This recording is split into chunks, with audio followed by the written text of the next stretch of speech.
রিয়া ওর কলেজের প্রথম দিন নিজের সিটে একা একা বসে নিজে টিফিন খাচ্ছিল। কলেজের প্রিন্সিপালের মেয়ে নয়না ওর দুই বান্ধবীর সাথে রিয়ার কাছে আসে। নয়না ভীষণ অহংকারী মেয়ে ছিল আর ক্লাসে সবাই ওকে ভয় পেত। এই মেয়ে, নতুন নাকি? হ্যাঁ, আজ আমার প্রথম দিন। টিফিনে কি আছে তোর? ম্যাগি। নয়না ও টিফিনটা নিয়ে খেতে শুরু করে। অর্ধেক টিফিন খেয়ে ও বলে, তোর মার তো বিরিয়ানির দোকান আছে তাই না? ম্যাগি এত বাজে বানিয়েছে, তাহলে বিরিয়ানি কত বাজে বানায়? হ্যাঁ। মায়ের সম্পর্কে এরকম কথা শুনে রিয়ার একদম ভালো লাগেনি আর ও নয়নাকে জবাব দিল, অর্ধেক টিফিন খেয়ে নিয়ে এলে আর এখন বলছো আমার মা ভালো খাবার বানায় না? কারণ মায়ের সম্পর্কে এসব কথা বলা উচিত নয়। আজকের আশা মেয়েটা নয়নাকে উল্টে জবাব দিল। এটাও সহ্য করতে পারল না আর দুজনের মধ্যে কথা কাটাকাটি হলো। নয়না রিয়াকে জোরে ধাক্কা মারল আর রিয়ার শরীরে দাগ হয়ে গেল। সেদিন বাড়ি ফিরতেই রিয়ার মা ও শরীরের দাগগুলোর কথা জিজ্ঞেস করল আর রিয়া মাকে সব বলে দেয়। আমি কাল প্রিন্সিপালের সাথে কথা বলবো। ওই মেয়েটা প্রিন্সিপালের মেয়ে হয়েছে তো কি হয়েছে, এরকম যা ইচ্ছে করবে নাকি? পরের দিন সকালে রিয়া আর ওর মা প্রিন্সিপালের কাছে গেল। প্রিন্সিপাল মানতে রাজি হল না যে ওর মেয়ে নয়না এরকম করতে পারে। উল্টে তিনি রিয়াকে মিথ্যেবাদী বানানোর চেষ্টা করলেন। রিয়া মন খারাপ করে ক্লাসে চলে গেল আর ওর মা নিজের দোকানে। আজ আবার কিছু করেছে তোর সাথে ওই মেয়েটা? হ্যাঁ মা, যখন টিফিন খেতে বসলাম তখন সবাইকে আমার টিফিন নিয়ে বাজে কথা বলছিল আর সবাই আমাকে দেখে হাসছিল। শোনা, কাল আমি তোর পুরো ক্লাসের জন্য ভালো করে বিরিয়ানি বানিয়ে পাঠাবো। রিয়া আর ওর মা দুজন দুজনকে দেখে হাসতে লাগলো। ওদের হাসিতে একটা রহস্য লুকিয়েছিল, একটা জাদুর রহস্য। পরের দিন রিয়া স্কুলে পৌঁছতেই সবাই ওর ব্যাগ থেকে বিরিয়ানির গন্ধ পেল। অনেকেই ওকে জিজ্ঞেস করল, এত ভালো সুগন্ধ ওর ব্যাগ থেকে বেরোচ্ছে নাকি? হ্যাঁ হ্যাঁ, আর সবাইকে বিরিয়ানি খাওয়াবো। আমার মা পুরো ক্লাসের জন্য বিরিয়ানি পাঠিয়েছে। লাঞ্চ ব্রেকের পর সবাই রিয়ার কাছে লাইন দিয়ে দাঁড়িয়ে পড়ল। সবাই মিলে খুব আনন্দ করে রিয়ার মায়ের হাতের বিরিয়ানি খেল। এবার হবে মজা। বিরিয়ানি তো খেলো, এখন বিরিয়ানির জাদুর সময়। লাঞ্চ ব্রেকের পর সব স্টুডেন্টসরা ক্লাসে বসেছিল। নয়না হঠাৎ করে বেঞ্চে উঠে বাঁদরের মতো নাচতে লাগলো। নয়না আর ওর বন্ধুরা যারা রিয়াকে নিয়ে হাসাহাসি করেছিল সবাই নিজের বেঞ্চের ওপর উঠে বাঁদরের মতো নাচতে লাগলো। কি করছো তোমরা তিনজন? এক্ষুনি নিচে নামো, বেরিয়ে যাও আমার ক্লাস থেকে, এক্ষুনি বেরিয়ে যাও। ক্লাসের সবাই নয়না আর ওর বান্ধবীদের দেখে হাসতে লাগলো। নয়নাকে বাড়ি পাঠিয়ে দেওয়া হলো। পরের দিন লজ্জায় নয়না কারোর সাথে চোখ তুলে কথা বলতে পারছিল না। রিয়ার ওপর প্রচন্ড রাগ হলো আর এখনও রিয়ার ওপর প্রতিশোধ নিতে চাইছিল। এই রিয়াটাকে তো আমি এমন মজা দেখাবো না, ওকে এই ক্লাস থেকে যদি বার না করে দিই তাহলে আমার নাম নয়না নয়। কয়েকদিন পর নয়না রিয়াকে ফোন করলো। হ্যালো রিয়া, তুমি কাল কলেজে আসবে? হ্যাঁ, আমি কলেজে যাব। কেন? আসলে তোমার মায়ের হাতের বিরিয়ানি খেতে ইচ্ছে করছে, খুব টেস্টি হয়েছিল সেদিন। তুমি চাইলে আমি তার জন্য টাকা দিয়ে দেবো, একটু বেশি করে নিয়ে এসো। আমি আমার বাবাকেও খাওয়াতে চাই। হ্যাঁ নিশ্চয়ই, কেন আনবো না। কাল আমি টিফিনে তোমার আর স্যারের জন্য বিরিয়ানি নিয়ে আসবো। রিয়া আর ওর মায়ের কিছু গন্ডগোল তো মনেই হচ্ছিল, তাই রিয়ার মা আবার জাদু বিরিয়ানি বানালো আর রিয়ার হাতে পাঠিয়ে দিল। এসে গেছো তুমি? আমার তো আর তর্সই ছিল না। চলো বাবাকে দিয়ে আসি। কিন্তু প্রিন্সিপাল স্যার তো এখন মনে হয় মিটিংয়ে আছেন। এত ভালো বিরিয়ানি খেলে উনি নিজের মিটিং নিজেই ক্যান্সেল করে দেবেন। তুমি নিজের হাতে বিরিয়ানি দিও ওনাকে, ওনারও তো জানা প্রয়োজন তোমার বিরিয়ানির জাদুর ব্যাপারে। যাও ওনাকে বাইরে ডেকে আনো।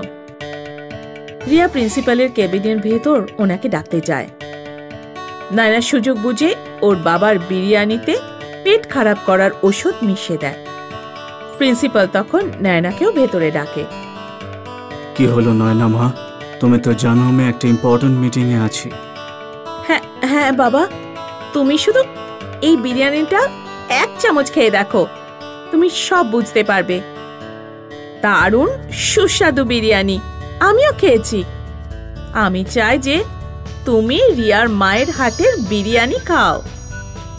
প্রিন্সিপাল বিরিয়ানি টেস্ট করে আর ভীষণ খুশি হয়। প্রিন্সিপাল স্বাদ উপভোগ করতে করতে বিরিয়ানি খায়।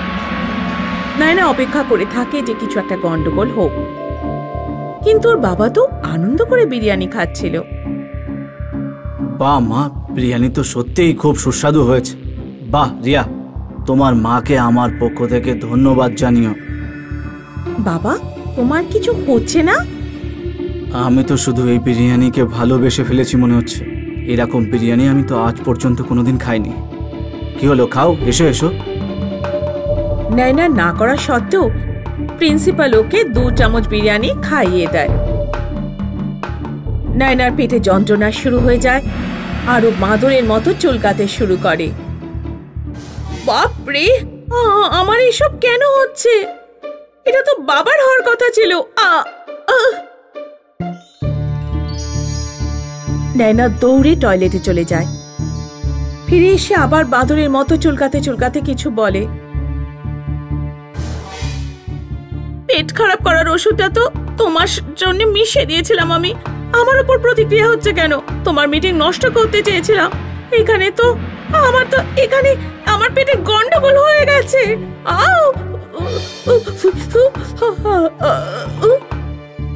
নয়না টয়লেটে যাওয়া আসা করতে করতে সব সত্যি কথা বলে ফেলে। আমি সব সময় তোমার প্রিন্সিপাল হওয়ার সুযোগ নিতাম। তুমি কখনো বুঝতেই পারোনি যে তোমার মেয়ে কতটা চালাকি করতে পারে। নয়না জাদু বিরিয়ানির জন্য সব সত্যি কথা বলে ফেলল, বিরিয়ানি থেকে শুরু করে নিজে চালাকি পর্যন্ত। এই শুনে প্রিন্সিপাল রেগে আগুন হয়ে যায় আর নয়নার উপর চিৎকার করতে লাগেন। প্রিন্সিপাল রিয়ার কাছে ক্ষমা চান আর ওকে ক্লাসে যেতে বলেন। রিয়া হাসতে হাসতে নিজের ক্লাসে চলে যায় আর প্রিন্সিপাল নিজের মেয়ের ক্লাস নিতে থাকে।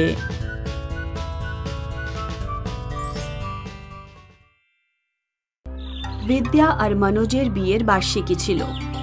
ওদের বিয়ের 1 বছর হয়ে গেছিল। আজকের দিনে অন্তত ভালো কিছু রান্না করতে। এটা কি পাতলা স্বাধীন খাবার বানিয়েছো? এর থেকে ভালো হতো আমি কোনো হোটেলে গিয়ে খাবার খেতাম। আমি অনেক চেষ্টা করেছি আজ ভালো খাবার বানানোর। তুমি শুধু চেষ্টাই করো, কখনো বানাবে না খাবার। ওগো, আমায় ক্ষমা করে দাও, আমি এক্ষুনি কিছু বানিয়ে আনছি। ছাড়ো তুমি বিদ্যা, আমি না খেয়ে শুয়ে পড়বো। এমন করো না, দয়া করো। পরের দিন সকালে মনোজ অফিসের জন্য তৈরি হচ্ছিল। তখন বিদ্যাকে বলল, আজ খাবার বানাবে না তুমি, এমনিতেই ভাগাড়ে ফেলে দিতে হয় তোমার বানানো খাবার। আর আজ তো প্রিয়াঙ্কা আর আমি বাইরে যাচ্ছি খাবার খেতে। বিদ্যা মনমরা হয়ে বসেছিল। ওর শাশুড়ি এসে ওর সাথে কথা বলতে থাকে। শাশুড়ি মা, আমি সত্যি চেষ্টা করি ভালো খাবার বানানোর, কিন্তু মনোজ ওর কখনো আমার রান্নায় খুশি হয় না। এতে তোমার কোনো অপরাধ নেই। ও কি করে জানবে এক মহিলার কত রকমের কাজ থাকে? ওর তো এটাই মনে হয় যে মহিলারা সকাল থেকে সন্ধ্যা পর্যন্ত শুধু রান্নাই করে। বিদ্যা আর তার শাশুড়ি রান্না করতে শুরু করে দিল। মনোজ ওই দিন অফিস থেকে বাড়ি ফিরল না। বিদ্যা আর তার শাশুড়ি মনোজের জন্য অপেক্ষা করতে করতে ঘুমিয়ে পড়ল। মনোজ পরের দিন রাতে ফিরল। মনোজ বাবা, এমন বিনা বলে তুমি কোথায় চলে গেছিলে? প্রিয়াঙ্কার সাথে ছিলাম, আমরা রাতের খাবার বাইরে খেয়েছি, এই জন্য আবার দেরি হয়েছে। আর আমি ঘরে আসবোই বা কি করতে? খাবার তো আমি ওর সাথেই খেয়ে নিয়েছি। মনোজ ঘরে গিয়ে শুয়ে পড়ল। বিদ্যা রান্নাঘরে বসে কাঁদছিল আর ওর শাশুড়িও চোখে জল নিয়ে ওর কাছে আসলো। বৌমা, আমাকে ক্ষমা করে দিও। আমারই লালন পালনে কোনো ত্রুটি হয়ে গেছিল। যেই ছেলেটা এমন নির্লজ্জ আর চরিত্রহীন হয়ে গেছে। হে ভগবান, কি করি আমি এই ছেলের? এ আমাদের গুরুত্ব কবে বুঝবে? হে অন্নপূর্ণা মা, আপনি কোনো আশীর্বাদ দিন যাতে আমার স্বামী আমার রান্নায় সন্তুষ্ট হয়ে যায় আর আমাকে ছেড়ে অন্য কোথাও না যায়।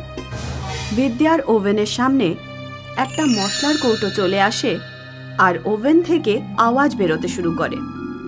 বিদ্যা, খাবারে এই মশলা শুধু 1 চিমটে দাও আর অন্নপূর্ণা মায়ের জাদু দেখো। বিদ্যা আর মনোজের মা হাত জোড় করে ওভেনের থেকে জাদুই মশলা নিয়ে নেয়। বিদ্যা খুশি খুশি খাবার বানাতে শুরু করে আর তার সুগন্ধে ওর শাশুড়িও খুব খুশি হয়ে যায়। রাতে মনোজ অনেক দেরি করে বাড়িতে ফিরল আর এসেই বলল, আমি কিছুদিনের জন্য অফিস থেকে বাইরে ট্রিপে যাচ্ছি, বুঝলে? কাল সকালে তাড়াতাড়ি বেরোতে হবে, আর তাই এখন আমি শুতে যাচ্ছি। কিন্তু মনোজ, খাবার? আমি তো খাবার খেয়ে নিয়েছি। আমি কাল ভোরে 5টায় বেরোতে হবে, তাই আমি তখনই কিছু খেতে পারবো না। বিদ্যা আর মনোজের মা উদাস হয়ে যায়। ওরা ভেবেছিল আজ অবশেষে মনোজ ওদের হাতের খাবার খেয়ে খুশি হয়ে যাবে। পরের দিন সকালে বিদ্যা আর মনোজের মা ঘুম থেকে ওঠার আগেই মনোজ বেরিয়ে যায়। এখনো ওদের জাদুই মশলার গুণ দেখার জন্য 1 সপ্তাহ অপেক্ষা করতে হতো। রাতের অবশিষ্ট খাবার বিদ্যা নিজের প্রতিবেশীদের একটু একটু করে দিয়ে দেয়। বিদ্যা, এটা কোনো হোটেলের খাবার দিয়েছো তুমি? আমার বাচ্চারা তো নিজের আঙুল পর্যন্ত খেয়ে নিচ্ছিল। হ্যাঁ হ্যাঁ, একদম। আমি তো এত সুস্বাদু খাবার আজ পর্যন্ত খাইনি বিদ্যা বোন। এটা কোনো হোটেলের নয়, আমার নিজের হাতের বানানো খাবার। আমার শুনবে, তুমি একটা হোটেল খুলে নাও, লোকেদের লাইন পড়ে যাবে। একদম খুলেই ফেলো হোটেল বিদ্যা, গ্রামবাসী হাত চেটে খাবে তোমার খাবার। বিদ্যা খুশি হয়ে নিজের শাশুড়িকে সব কথা বলতে আসে। দুজনে হাসতে হাসতে কথা বলতে থাকে। এখন বিদ্যা যখনই খাবার বানাতো, পুরো গ্রাম তার গন্ধে খুশি হয়ে যেত। কত লোক ওর বাড়িতে খাবারের স্বাদ নিতে আসতো আর সবাই এটাই বলতো যে ওর একটা হোটেল খোলা উচিত। অবশেষে শাশুড়ি বৌমা ভাবলো যে ঘরের বাইরে একটা ছোট্ট দোকান দিতে পারে। ওরা 2 দিনের মধ্যেই একটা দোকান খুলে ফেলল আর দোকানে গ্রামবাসীদের লাইন লাগতে শুরু করলো। মা, মনোজ গিয়েছে 1 সপ্তাহ হয়ে গেল, আজ ফিরে আসছেও, আমাদের হাতের খাবার খাবে আর কত খুশি হয়ে যাবে। আমি তো ওনার জন্য কত অপেক্ষায় বসে আছি। হ্যাঁ বৌমা, আমিও সেই সময়ের অপেক্ষায় আছি যখন মনোজ ঘরে ফিরবে আর খাবার খেয়ে তোমার প্রশংসা করবে। মনোজ ফিরে আসে আর কাঁদতে শুরু করে। বিদ্যা আর মনোজের মা ওর দিকে তাকিয়ে থাকে। তারপর মনোজ কিছুক্ষণ পরে কথা বলতে শুরু করে। আমায় ক্ষমা করে দাও বিদ্যা, মা, আমায় ক্ষমা করে দাও। কি হয়েছে তোমার? তুমি কেন ক্ষমা চাইছো? বাবা, কি হয়ে গেছে? মা, বিদ্যা, আমি কোনো ব্যবসার কাজে নয়, বরং প্রিয়াঙ্কার সাথে লুকিয়ে বিয়ে করতে গিয়েছিলাম। আমি ভেবেছিলাম যে ওর সাথে 1 সপ্তাহ থাকবো আর তারপর আমরা কোথাও দূরে গিয়ে বিয়ে করে নেব। নির্লজ্জ, তুই এমন ভাবলি বা কি করে? ওই প্রিয়াঙ্কা আমাকে ভালো খাবার খাওয়ানোর নামে সকাল দুপুর সন্ধ্যায় হোটেল থেকে খাবার আনিয়ে আমার পুরো ব্যাগ খালি করে দিয়েছে। আমার শরীরও খারাপ হয়ে যায়, তবুও আমাকে একবারও ঘরের খাবার খাওয়ায়নি। মা, আমি ওর সাথে 7 দিন ধরে নিরাশ হয়ে গেছি। আমায় ক্ষমা করে দাও বিদ্যা। আমরা ক্ষমা করব না। তুই কি ভেবেছিলি যে তুই যা খুশি করবি আর আমরা চুপচাপ তোকে ক্ষমা করে দেব? বিদ্যা কিছু না বলে শুধু কাঁদতে কাঁদতে দুজনের কথা শুনছিল। কিছুক্ষণ পর বিদ্যা বলল, আমি তোমার জন্য কি কি না করেছি মনোজ, আর তুমি এত সহজেই অন্য কাউকে বিয়ে করার কথা ভেবে নিলে। আমি আর কখনো তোমার রান্নার নিন্দা করব না বিদ্যা, শুধু আমার একবারের মতো ক্ষমা করে দাও। বিদ্যা আর মনোজের মা মনোজকে ধাক্কা মেরে ঘর থেকে বার করে দিল। আর যেতে যেতে মনোজ নিজের ঘরের বাইরের খাবারের দোকান লোকের লাইন দেখে অবাক হয়ে গেল। মনোজ নিজের বাড়ির সামনের দোকানের লাইন দেখে খাবার খাওয়ার কথা ভাবল আর খাবার খেয়ে অবাক হয়ে গেল। এই খাবার যে ওর বউ বানিয়েছিল তা যে কোনো হোটেলের খাবারের থেকে ভালো ছিল। বিদ্যা আর ওর শাশুড়ি একসাথে এই জাদুই মশলার সাহায্যে গ্রামের অনেক বড় হোটেলের মালিক হয়ে গেল। আর মনোজ শহরে একা একা কোথাও বসে নিজের কপালকে দোষ দিতে থাকলো। আব্দুল মিয়ার মৃত্যুর পরে ওনার 3 সন্তান অনাথ হয়ে গেল। এখন ওদের মাথার ওপর বাবার ছায়া নেই। এখন কি হবে? আমাদের সংসার কিভাবে চলবে? দুজন মেয়ের বিয়েও দিতে হবে। হে আল্লাহ, কিছু তো সাহায্য করো। মা, এখন আমাদের বাইরে বেরিয়ে কাজ করতে হবে। কিন্তু তুই কি কাজ করতে পারবি? আমি তো শুধু একটাই ভালো কাজ পারি, সেটা হলো খাবার বানানো। আমরা একটা বিরিয়ানির দোকান দিলে কেমন হয়? কিন্তু তাতে তো অনেক টাকা লাগবে দিদি। টাকার কথা ভেবো না, আমার গয়নাগুলো কবে কাজ আসবে। আর একবার সবকিছু ঠিক হয়ে গেলে তোমরা সবাই মিলে ছাড়িয়েন। কিন্তু মা, বাবা ওগুলো তোমার জন্য কিনেছিল। বাবু, আমার প্রথম দায়িত্ব হলো তোমরা। গয়না নিয়ে কি করব? ওগুলো তো আবার বানাতে পারবো। ঠিক আছে। শেফালি ওর মায়ের গয়না নিয়ে নিল আর বন্ধক দিয়ে 20,000 টাকা পেল। টাকা দিয়ে ওরা একটা ছোট্ট ঠেলা গাড়ি কিনলো আর 3 ভাই বোন মিলে ওই ঠেলা গাড়ি নিয়ে কাজ করত। নিয়ে যাও গরম গরম বিরিয়ানি, এত ভালো খেতে যে আঙুল চাটতেই থাকবে। নিয়ে যাও গরম গরম বিরিয়ানি। অনেক লোক ওদের দোকানে বিরিয়ানি খেলো আর সবার ওর বিরিয়ানি খুব ভালো লাগলো। বা দারুণ বিরিয়ানি, আমরা এত ভালো বিরিয়ানি কোনো দিনই খাইনি। হ্যাঁ, খুব ভালো বিরিয়ানি। ধন্যবাদ দাদা, এটা আমাদের মায়ের রেসিপি, আমাদের মায়ের স্পেশাল বিরিয়ানি। দারুণ খেতে। আর কিছুদিনের মধ্যেই ওদের দোকান ভালো চলতে লাগলো, লোকের ভিড় করতে লাগলো। আমার 2টো বিরিয়ানি পার্সেল করে দিও। ঠিক আছে। আমাকেও দাও। এখন আর নবীনকে লোকজনদের ডাকতে হয় না। দোকানে এত ভিড় হতো যে 3 জন ভাই বোন মিলে অর্ডার নিত। এই নিন আপনার অর্ডার। এটা আপনার। এটা আপনার। 1 মাস পরে শেফালি ও রোজগার করার টাকা গুনছিল। এই নাও মা, এই মাসে লাভ 20,000 টাকা। কি? তুমি ঠিক শুনেছ, 20,000 টাকা। এতগুলো টাকা? আমাদের বিরিয়ানির লোকেদের খুব ভালো লেগেছে। দোকানে সবসময় খরিদ্দারের ভিড় থাকে মা। হে আল্লাহ, তোমার অনেক অনেক ধন্যবাদ। তুমি আমাদের সন্তানদের সফল করেছ। ধন্যবাদ মা। পরের মাসে তোমার গয়না আমি ছাড়িয়ে নেব ইনশাআল্লাহ। আজ শেফালির পরিবার সবাই খুব খুশি ছিল। ওর বাবার মৃত্যুর পরে প্রথমবার ওদের বাড়িতে কিছু ভালো হচ্ছিল। 3 ভাই বোন নিজেদের পরিশ্রম চালিয়ে গেল আর অনেক গুণ বেশি লাভ করতে থাকলো। এই সব কিছু আমাদের 3 জনের মিলমিশের কারণে হচ্ছে। একদম দিদি। আর আমরা সব সময় মিলেমিশেই থাকবো। হ্যাঁ, সব সময়। কিছু মাস পরে ওরা ঠেলা গাড়ি থেকে হোটেল খুলে ফেললো। নবীন কাউন্টারে বসতো, শেফালি আর সানা বিরিয়ানি বানাতো। নবীন ভাই সেই একই ঠেলাঠেলি গাড়ির মতো। হ্যাঁ, এটাই তো আমাদের মায়ের রেসিপি। দাদা, রান্না কোনোদিনও বদলাবে না। লোকজন সব সময় ওদের বিরিয়ানির প্রশংসা করত। আস্তে আস্তে ওরা পার্টির ক্যাটারিং এর কন্ট্রাক্টও পেতে থাকলো। ভাই, আমার বাড়িতে কাল একটা পার্টি আছে, 9 জনের বিরিয়ানি চাই। হ্যাঁ, একদম পেয়ে যাবেন। এখানে যেমন খায় সেই রকম যেন ভালো খেতে হয়। নিশ্চয়ই সেই রকমই খেতে হবে। আপনি চিন্তা না করে অর্ডার দিয়ে যান। 3 ভাই বোন খুব খুশি ছিল যে ওদের ব্যবসা বড় হচ্ছিল। তারপর একদিন কি হলো, এই অর্ডারটা এখনো গেল না। ওই কাদের বাবুর বাড়িতে গিয়েছিল, কিন্তু কোনোভাবেই বিয়ে ভেঙে গেছে, তাই এখন খাবার যাবে না। হে আল্লাহ, একদম ঠিক হয়নি। তুমি এক কাজ করো, ওই খাবারগুলো গরিবদের খাইয়ে দাও, অন্তত পক্ষে আশীর্বাদ তো পাবে। ঠিক আছে দিদি।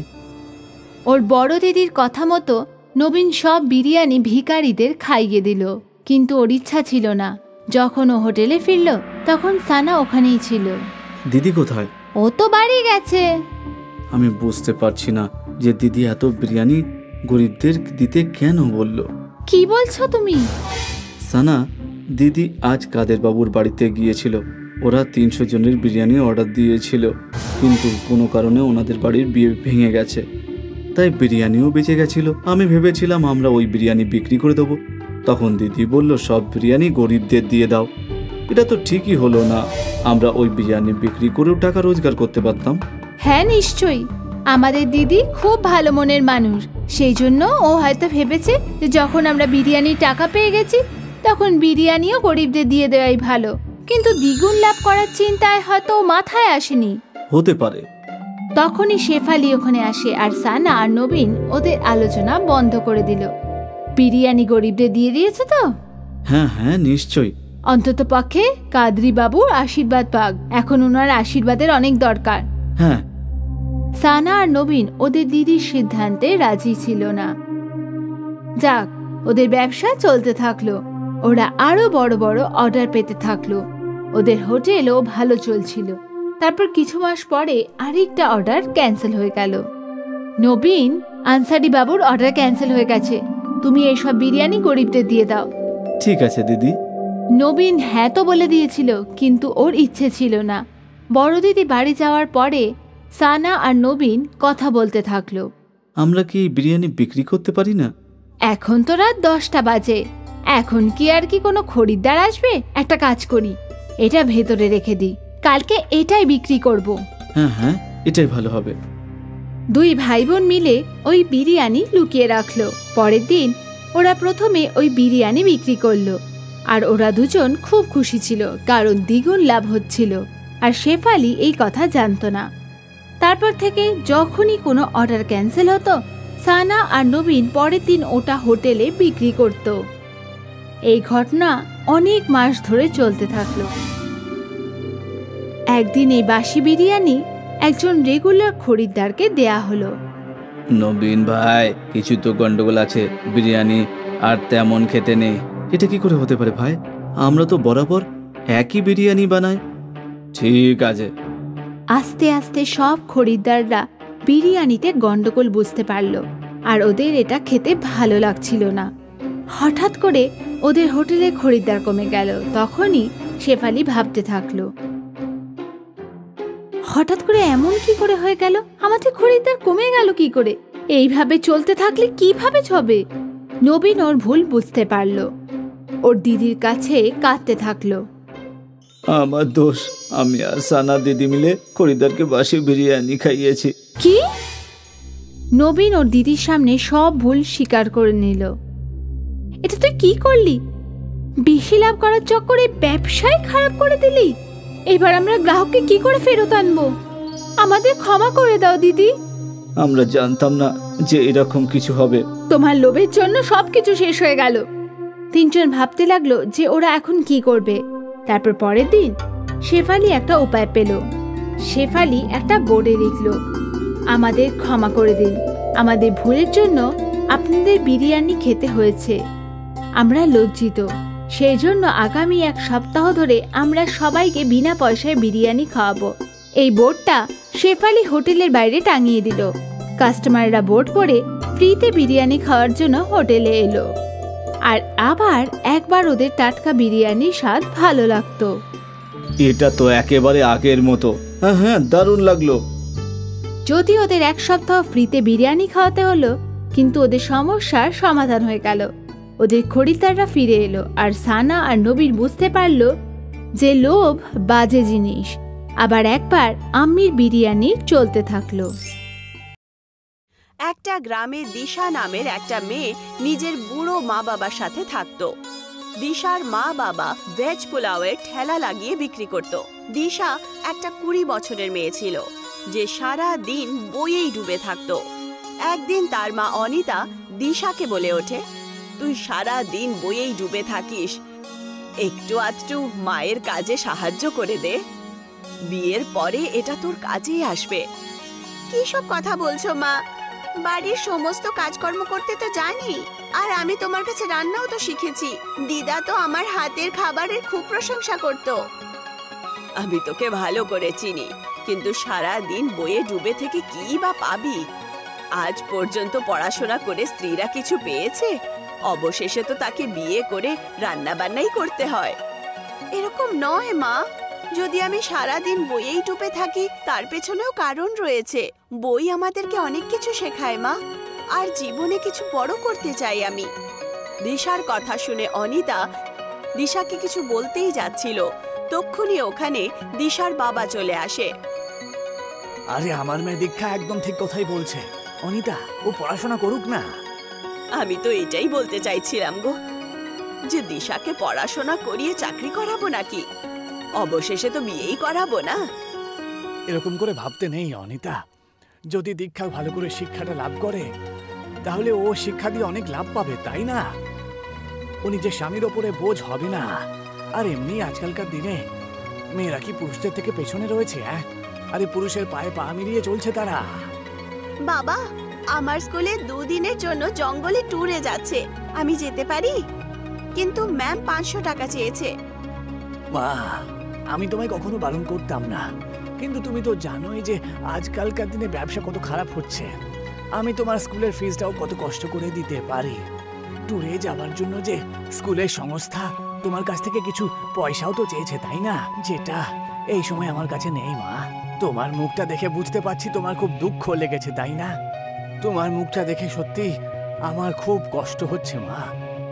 তুমি চিন্তা করো না মা, কালকে আমি কারুর কাছ থেকে পয়সা চেয়ে নিয়ে এসে তোমাকে দিয়ে দেব। বাবার কথা শুনে দিশা খুশির চোটে পাগল হয়ে যায়। এটা কি গো, এখন মেয়ের জন্য পয়সা উধার নেবে? আরে কোনো ব্যাপার না, মেয়েটা পড়াশোনা করতে পারলে তো ও আগামী দিনে অনেক বড় হবে, আমাদের পাশে থাকবে। কিন্তু পরশু আমাদেরকে বাড়ির ভাড়া দিতে হবে যে।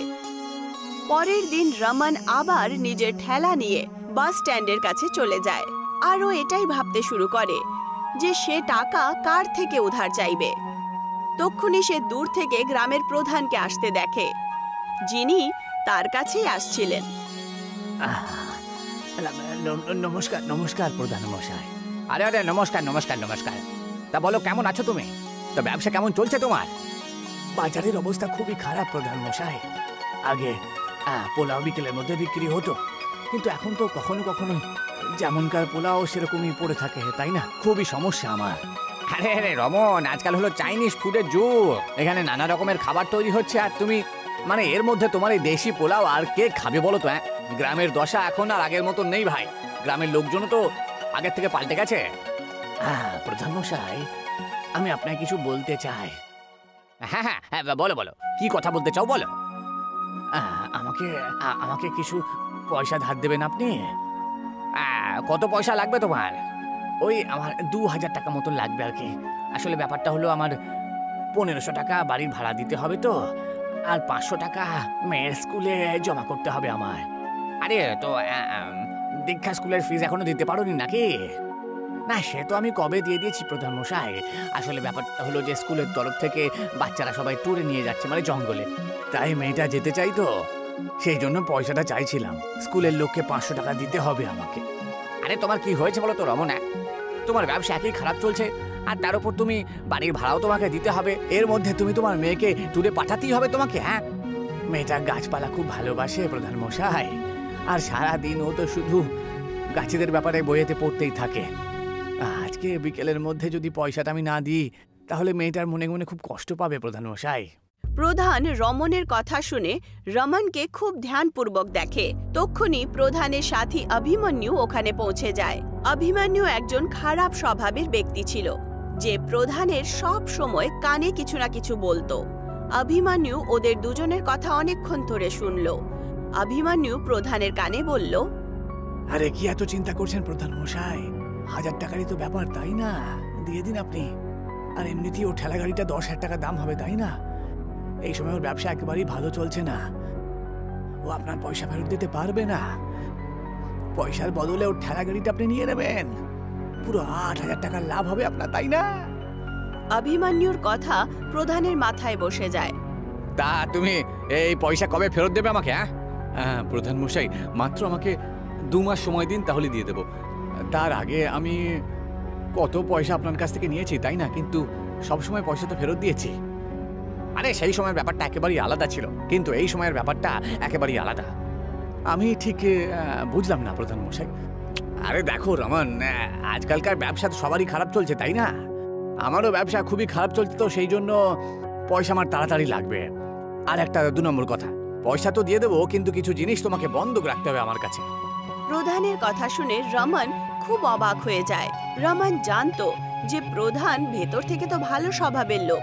রমন বুঝতে পারল যে কিছুক্ষণ আগেই প্রধানের কানে অভিমন্যু কিছু না কিছু বলেছে, কিন্তু রমন খুব বাধ্য ছিল, কারণ প্রধান ছাড়া গ্রামে আর কেউ ছিল না যে 2000 টাকা রমনকে দিতে পারে।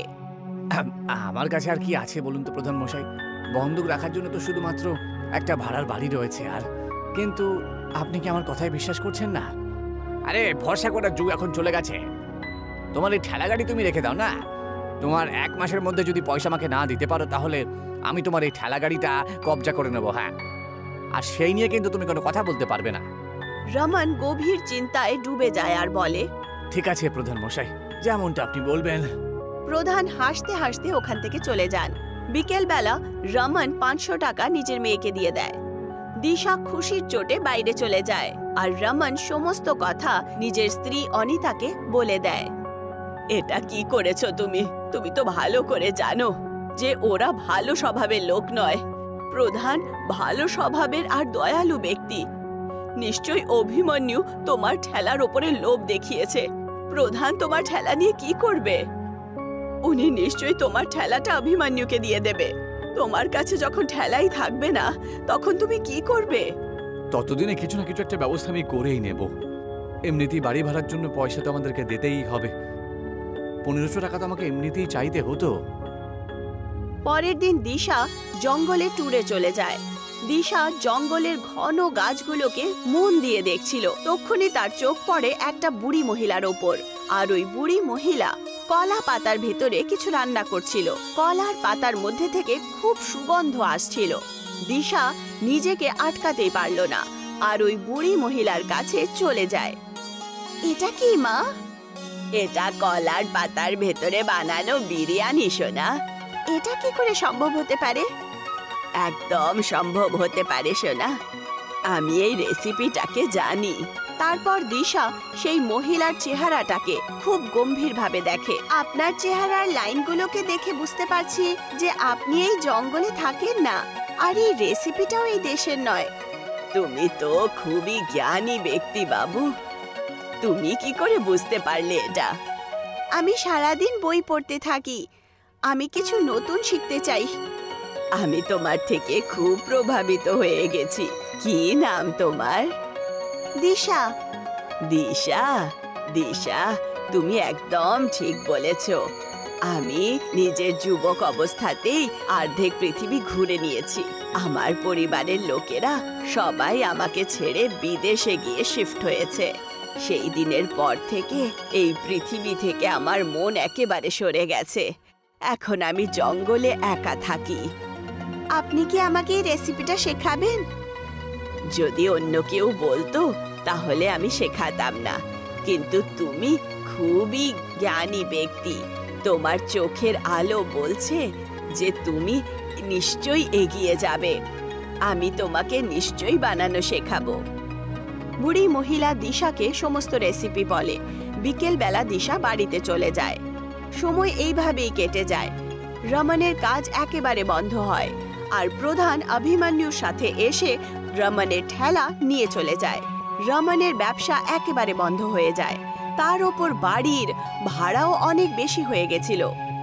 কতবার তোমাকে বুঝিয়েছি কিন্তু তুমি বুঝতেই চাও না।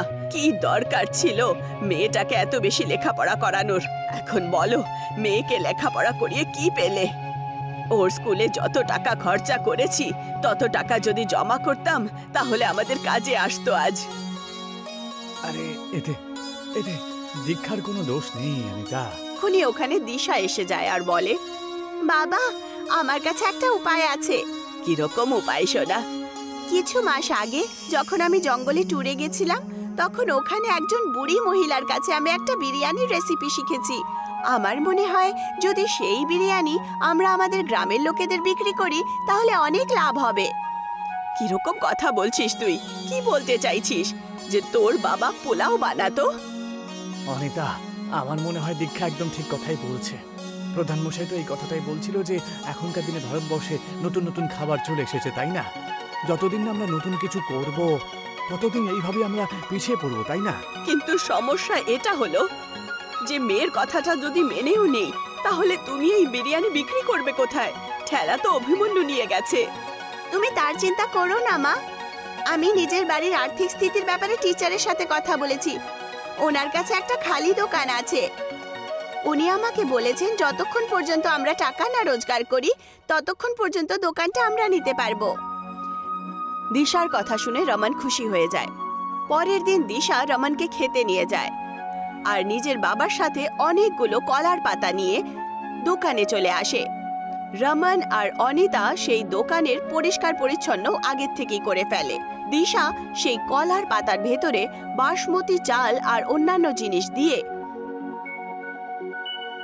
আগুনের মধ্যে রেখে দেয়। কিছুক্ষণের মধ্যেই পাতার বিরিয়ানি তৈরি হয়ে যায় আর সুগন্ধ বেরোয়। তার গন্ধ এত সুন্দর ছিল যে ওখান দিয়ে যেই লোকেরাই যাচ্ছিল তারা নিজেদেরকে আটকাতে পারল না।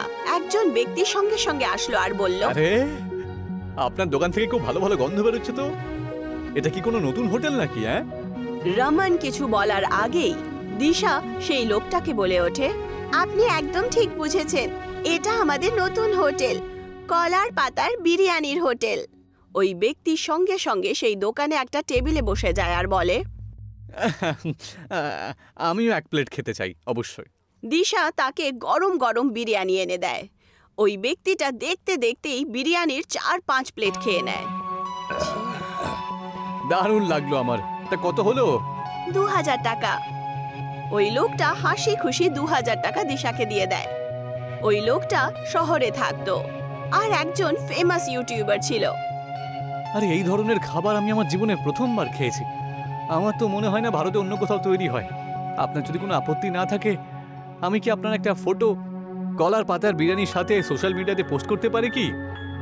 হ্যাঁ নিশ্চয়ই, এতে তো আমাদের হোটেলেরই লাভ হবে। সেই লোকটা দিশার একটা ছবি কলার পাতার বিরিয়ানির সাথে তুলে নেয় আর ফেসবুকে আপলোড করে দেয় আর ওখান থেকে চলে যায়। রমন 2000 টাকা দেখে খুব খুশি হয়। এত টাকা ও 10 দিনেও রোজগার করতে পারতো না। দেখলে অনিতা, মা পড়াশোনা করে কত লাভ করেছে। একবার ভেবে দেখো, যদি ওকে পড়াশোনা না করাতাম তাহলে আজকে আমাদের কি অবস্থা হতো। তুমি একদম ঠিক বলছো।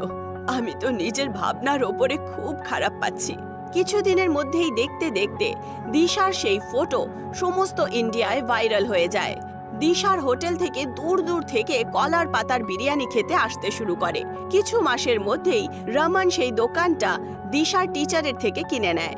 এখন রমনের একটা অনেক সুন্দর বাংলো ছিল আর সেই গ্রাম দিশার গ্রাম দেশ ভরে প্রসিদ্ধ হয়ে ওঠে। কিন্তু এই কথাটা অভিমন্যু সহ্য করতে পারল না। ও প্রধানকে বলে, আরে প্রধান মশাই, ও তো আপনাকে অপমান করলো। আপনার গ্রামের নাম আপনার জন্য না হয়ে বরং দীক্ষার জন্য প্রতিষ্ঠিত হচ্ছে।